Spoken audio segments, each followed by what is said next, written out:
Hey everyone, welcome to Hope for Survival YouTube. Thanks for tuning in. Happy Friday to you. I hope you're having a great day, and I hope you have a great weekend. Getting ready for the cold front that's coming in next week to this region of the U.S., Virginia, East Tennessee, Kentucky, parts of the Carolinas, and so forth. Old Man Winter has arrived, it appears. But it's definitely a beautiful day today. Um, the sun's shining off the golden leaves, and the leaves are falling, and the trees will be bare pretty soon. I just wanted to have a conversation with you in this video. I've been reminiscing a lot and comparing what was then to what apparently is today, and the transition of our country to something that many of us years ago never thought would happen, because it only happened in other parts of the world, and now it's here. And I've shared some of these stories in conversation, and I think in maybe Hope for Survival Book 1, but I think about times in my life, in my former life, and times and events in different countries and people I was surrounded by from other countries, and how they all wanted to hear about America. They all wanted to hear about the bright light on the hill, and what life was like in America, and how you could work and make money and fulfill dreams uh, coming here. And so many aspired to young folks that I was around, going through college in their country, and living a very, very tough life.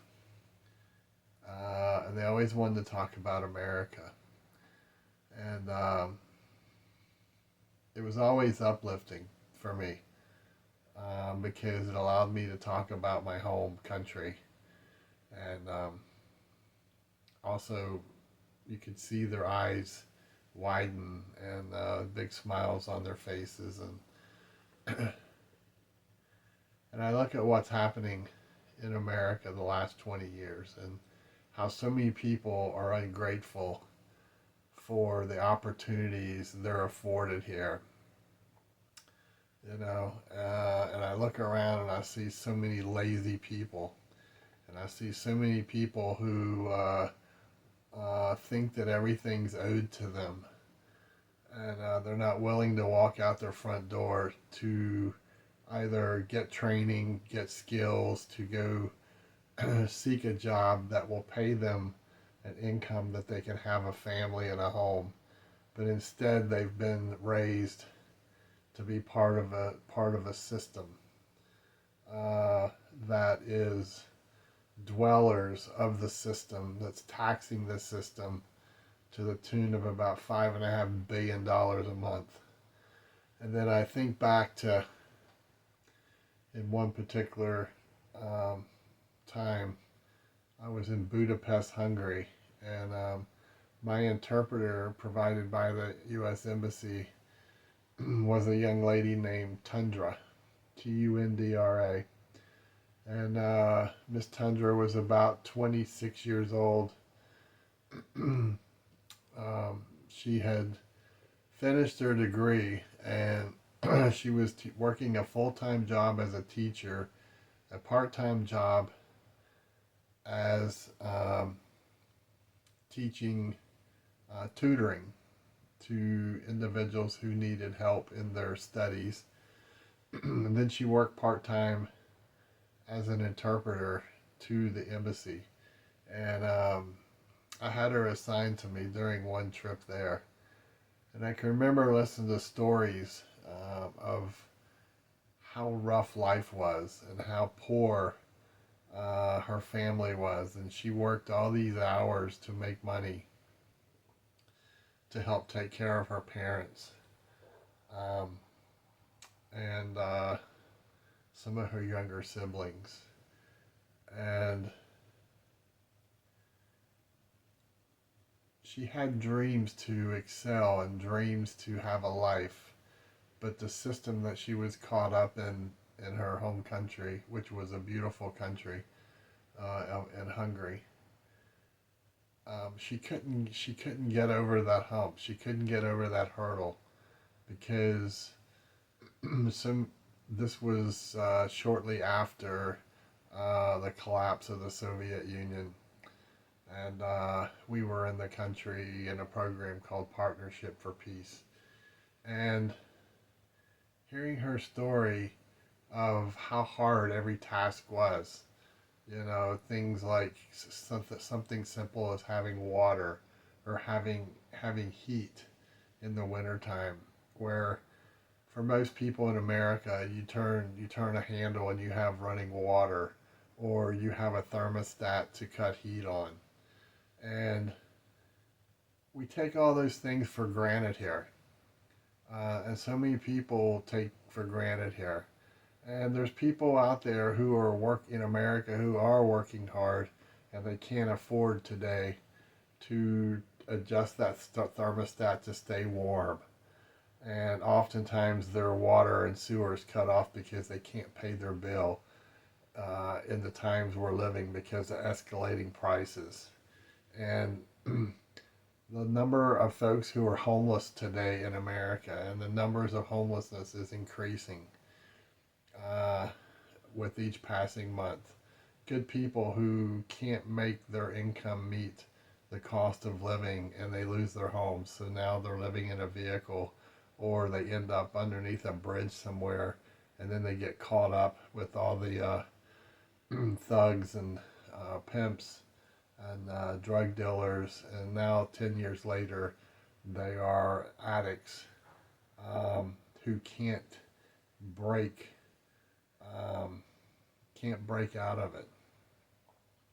And then I reflect back to my times in these foreign countries and all these people who wanted to come to America, and they had the desire and the motivation to come here and be successful and work hard, because honestly, it couldn't be any harder surviving and succeeding here than it was in their home country. Because for many females, after they got a degree, many of them had to pay thousands of dollars to an employer to get a job. You weren't hired specifically on your resume and your skills. If you were a female, that also came at you had to pay a fee to get hired. And then I think of another young lady named Anna. And Anna was in Bucharest, Romania, and her family was very poor, an hour or so outside of Bucharest, and they farmed. That's the only way they could survive, was from the food that they raised. The community her parents lived in had the transportation they had for the whole community was a buckboard pulled by a mule. Okay, and they were survivors. Okay, they were survivors. And little Anna, who was my interpreter in Bucharest, she lived in the city with an aunt and uncle. And she lived with them because she had been going to the university and she wanted to get a degree. And then she wanted to leave Romania and come to America. And she wanted to go to New York and work at the UN. That was her dream. And Anna she was a university student in the daytime, and then she busted tables at a restaurant that we often frequented. And we would go in with bags of small Hershey chocolate, and we would trade chocolate for conversations where we would bond. But Anna was also worked part-time at the American Embassy as an interpreter, so she not only went to school and worked at this restaurant until midnight, she was also when time allowed, our interpreter. And Anna lived in this high-rise cinder block building that was new, and they didn't have running water. And for heat, they used coal, charcoal. And as a trade-off to live with her aunt and uncle, Anna, who was probably 5'2" and probably 100 pounds, she would carry buckets of water up and down the stairs because there was no elevator. And she would carry buckets of water needed up and down these steps for her aunt and uncle and for herself, and buckets of coal to heat in the wintertime. She was a survivor, and she knew what hard work was. And I look at America today, and I see so many people out there who, I'm not saying that all of them, because there's many who want to survive and there's many who want to make it, but they can't make it on the cost to live in America today for whatever reason for each individual. Okay? Then there's the other individuals who are so freaking lazy that they want someone to carry the water to them, and they want someone to bring the heat source to them. All right? They can't even use a can opener to open a can of food. All right? If it's not an electric, if it's not a microwave, they're lost. And we can go down the rabbit hole of how all these things happen. All right? And sometimes I ask, does it really even matter at this point? There's been so many years passing of individuals coming out of a school system and college systems that hate America. All right, everything here is bad. The government's bad. The people are bad. Christians are bad. Conservatives are bad. There's only one way of life to them. All right, and if you don't think they're out there, all you got to do is look at the recent elections that were held this past week. And voting has consequences, and so does ideology. Then I think back to one time when I was in Africa in Senegal, and we were surveying in and around part of the city area that would be the route used to get from where we worked near the airport to the hospital where the trauma unit would be. And we were going around part of the road that had a roundabout with a large fountain with water in the center. And as you went around this roundabout, there were people dipping buckets of water out of this water fountain. And the further you went around the other side, there were people taking baths and using the bathroom in the same water. All right. Then I think back to America and how quick things are falling apart. Okay. We now have a new mayor in New York City who was just elected, who is a professed socialist Muslim. And then I look at who elected this guy. And a third of the Jewish population in New York City voted for the Muslim. And I think something's wrong with this picture. And then I see how many from the LGBTQ community voted for this individual.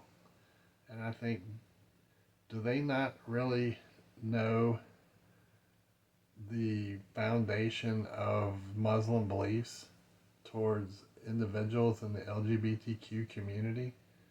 And the same goes with the Jewish. And are people this ignorant? It reminds me back before Obama was elected the first time, and I hate saying that name. But before he was elected the first time, the number of individuals I know who voted for this individual, who was a mystery man, if you didn't study him. He was a mystery man. He was a mystery candidate. He basically went from a nobody through a couple years of state politics to the federal level and was elected. And how many of my friends voted for him because he proclaimed to be a black man? All right, and depending how you look at it, we'll leave it at that. But the point being, the number of people, his politics didn't matter, his positions didn't matter. They voted for him because it was the first time of our country having a proclaimed black president. And I ask, Republican and Democrat aside, what is best for America? And I look at America today and I'm asking, what is best for America today? Political parties aside, you either love this country or you don't. And you look at the thousands and thousands of people who are standing in line trying to come to America for providing a better life for their family and what they think that America still is. And you have all these people who are wanting to fulfill a dream here, and yet you have all these American citizens who openly proclaim their hate for America. You know? Personally, I don't buy it. I don't care how rich or poor you are. If there's any place in the world you can succeed, it's here. But they have this hate in their mind that everyone owes them something. So now we have a mayor in New York City who campaigned on basically free food for individuals in the city. Well, free never works out. Someone's got to pay for it. I find it also interesting that one of his platforms is, at a time where we have a heightened threat of possible terrorist attacks in our country, New York City is one of the targets. And this individual is stating that he's going to dismantle the city's anti-terrorism squad. Oh, this reminds me back to when Obama was elected, and in the first year to 2 years, how he went through all of the U.S. documents, and basically the whole outlook of our nation towards Middle Eastern terrorism changed. There were words we could no longer use within Department of Defense, and we could not call Muslims terrorists. Okay, that was hate speech. And then we had Major Hassan down at Fort Hood, who killed a bunch of his own troops, shooting them, which should have been an act of domestic terrorism, was labeled workplace violence. Okay, it's all twisted. Everything is backwards now, and we have a government shutdown that is ongoing, and you basically have a stalemate within the federal government. And if you're dismantling the anti-terrorism response squad in the largest city that's a target, and you now have a Muslim mayor that will take office soon, what a prime opportunity for a Middle Eastern terrorist group to strike New York City. And all you can do is shake your head, because it's not getting any better. And then look at the state of Virginia. How fair is it to 80% of the state who are blue collar workers, and they're outvoted by the Northern Virginia Beltway and down around the Richmond area and DC, up in that region, by individuals who have migrated to America, and they're buying up all the property and real estate up in that area. and there's more of them than the other 80% of the state, and the hardworking blue collar taxpayers across Virginia um, get outvoted. Where's the motivation there for the rest of the state? So why are governments at a stalemate? Things are going to get worse and worse and worse in the streets. And if this isn't resolved before Thanksgiving, don't be surprised if it goes into 2026. And now you're going to have more and more people living in the streets who are furloughed and losing their rentals and losing their mortgages. And there are going to be more people homeless. And there are going to be more people needing food. And now you're going to start having more chaos, and people are going to be, their nerves are going to be frayed, and more are going to be agitated, and you're going to see violence going higher and higher and higher. And you may ask, well, what is the solution? Well, it's building to a point to where basically there's so much hate towards the government right now that you're going to have a major problem there, and you're going to have a major problem inside the cities, because there's not going to be enough response to quell large riots and disturbances and chaos without bringing in support from the outside. There's no way the military, the numbers in the military, even on peaceful times, and police are going to be able to stop these events. So it's kind of like the gasoline is spread on the ground, and it's just a matter of someone throwing a match on it. And it's not going to get any better.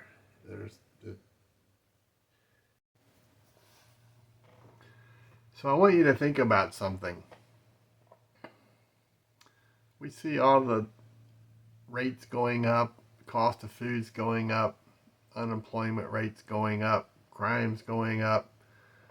Everything is off the rails, so it seems, right?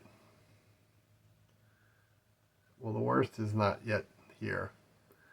And as I've been telling folks since 2019, when we started Hope for Survival, there's going to come a time, and we're already seeing the beginning parts of it with, as I talked about in my last video, of all the layoffs taking place as we go into the holiday season.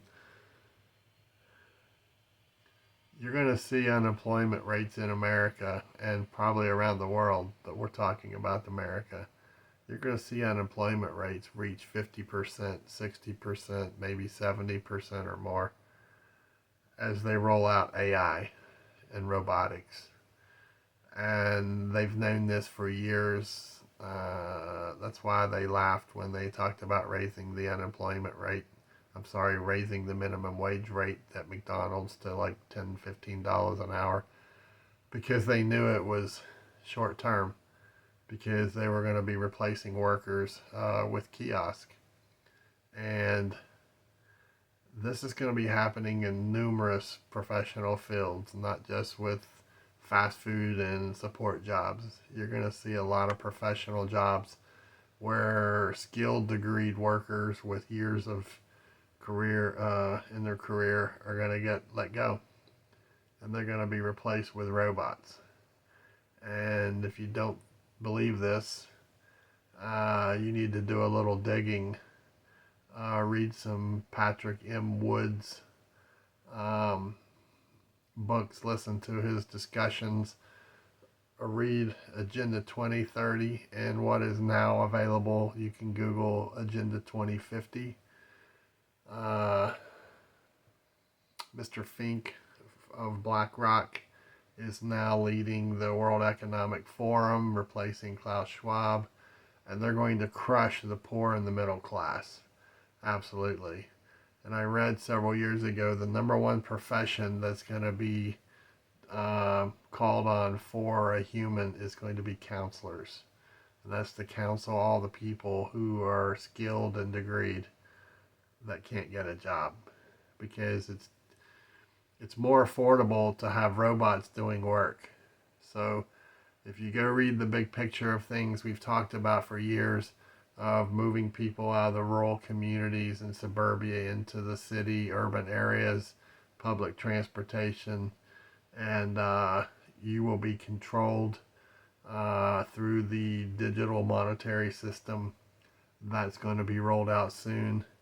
And you're going to be controlled via social credit scoring on everything you say and do. And I can remember a few years ago when people laughed when we talked about this. Folks, it's here. It's coming. And you better put on your big girl panties and get ready for it, because there's no way out. So you better prepare lots of Twinkies and Ding Dongs and have them ready, because you're going to be part of the system. Can't happen. You have to ask, was this all planned? Is it all being planned? And is the plan to not resolve the government stalemate? Personally, I think that it's all planned to carry it on. Okay? When you look at the number of elected government officials who are paid by you and me, the taxpayers, who hate this country, all right, they're still getting paid right now. How's that make you feel? It should really chop your behind. Okay? And the more and more this goes on, the heavier the load's going to be in local communities to come together, organizations and churches, to find ways to feed the people, and as the temperatures get colder, find ways to try to help keep these people warm and from freezing to death. Why? You may say it's not my responsibility, because when the food stops and the care stops, you're now going to have these individuals spreading out and finding their ways into the suburbs and into the communities to find food and shelter. Okay? And along with it is going to come the addictions, and then you're going to have the problems of criminal elements. So the problems keep getting added to the soup bowl. All right. And at some point, the soup bowl is going to overflow, and it's going to impact all of us even more than what it is now. So,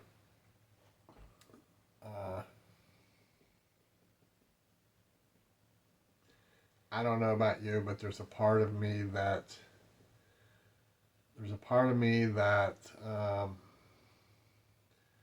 it's very aggravating, because it's not supposed to be this way. The country wasn't designed to be this way.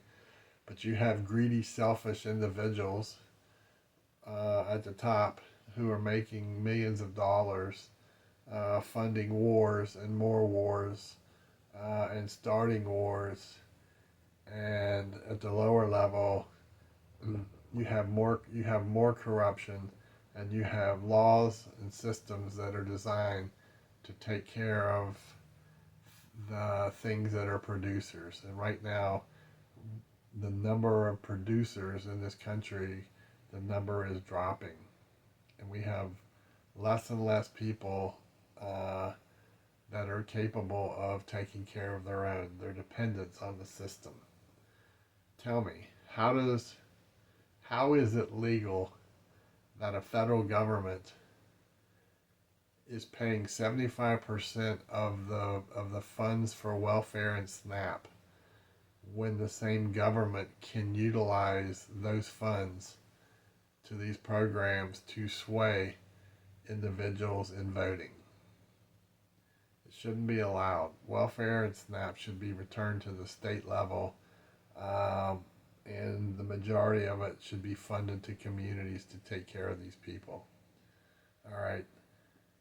You should get maximum 1 year in your lifetime, unless you have a legitimate reason or disability.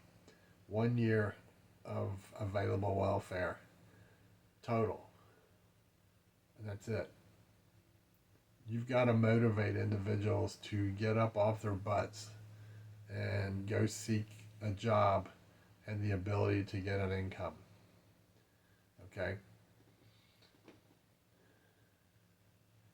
That's why I'm not king for the day. So, all I can do is encourage you to continue having hope and faith, think positively, and stay safe. Keep your head on a swivel. Stay left of bang, and pay close attention to what's going on around you. All right.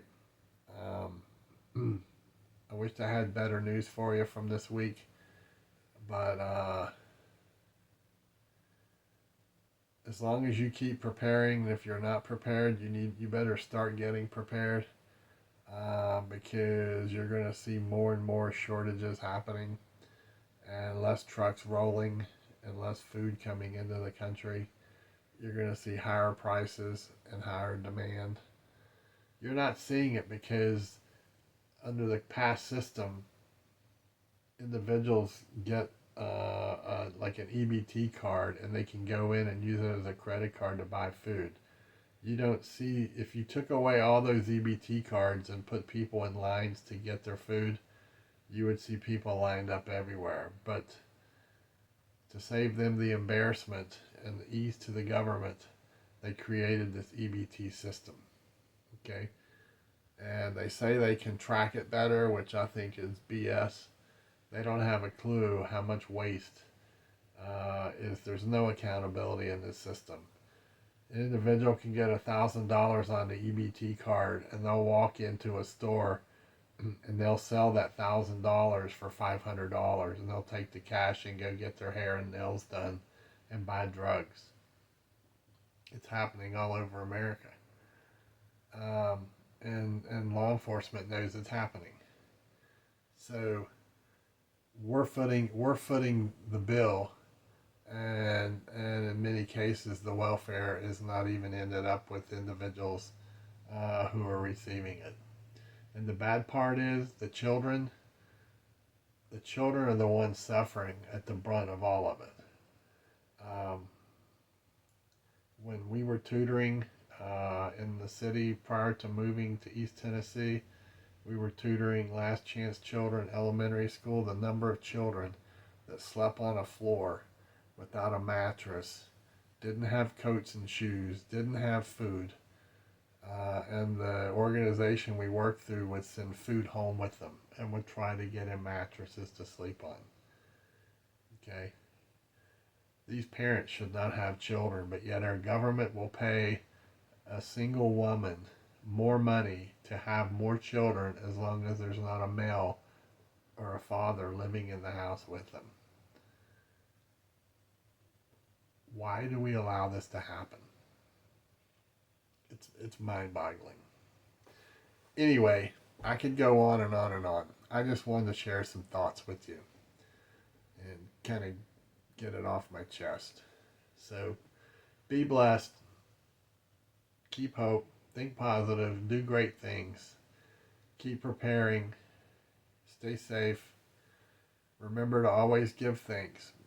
And even though things are looking kind of rough out there, I can assure you there are many places out there that are far worse than what's happening here right now. Okay? So just don't forget that. The big thing is just stay safe. So till next time, keep your head on a swivel.